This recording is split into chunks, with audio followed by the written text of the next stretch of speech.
ഈശോ ലാസറിനെ മരണത്തിൽ നിന്ന് പുറത്തു കൊണ്ടുവന്നു.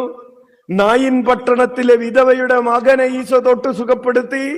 ജൈറോസിന്റെ മകളെ ഈശോ ഉയർപ്പിച്ചു. ഈശോ മരിച്ചവരിൽ നിന്ന് ഉയർപ്പിച്ചതിന്റെ 3 അത്ഭുതങ്ങളാണ്.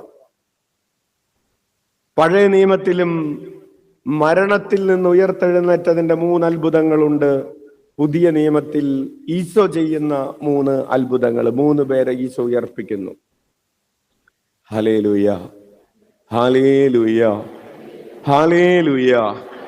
പഴയ നിയമത്തിലെ മരിച്ചവരിൽ നിന്ന് ഉയർപ്പിക്കുന്നത്, ഒരത്ഭുതം നടത്തുന്നത് ഏലിയ പ്രവാചകനാണ്, വിധവയുടെ മകൻ. 2 മറ്റത്ഭുതങ്ങൾ പ്രവർത്തിക്കുന്നത് എലീശ പ്രവാചകനാണ്. ഒന്ന് ശൂനേംകാരി സ്ത്രീയുടെ മകൻ, വേറൊന്ന് എലീശ പ്രവാചകൻ മരിച്ചതിന് ശേഷം എലീശായുടെ കുഴിമാടത്തിലേക്ക് മരിച്ച ഒരാളെ കൊണ്ടുപോയി അങ്ങോട്ട് ഇട്ടു. ആ കുഴിമാടത്തെ സ്പർശിച്ചപ്പോൾ അയാൾ എഴുന്നേറ്റ് വന്നു. അങ്ങനെ 3 റിസറക്ഷൻ സ്റ്റോറീസ് ഓൾഡ് ടെസ്റ്റമെന്റിലുണ്ട്. ഈശോ ഈ മരിച്ച ആളെ ഉയർപ്പിച്ചു. അതിന് പകരം ഈശോ കുരിശിൽ തൂങ്ങി മരിക്കുകയാണ്.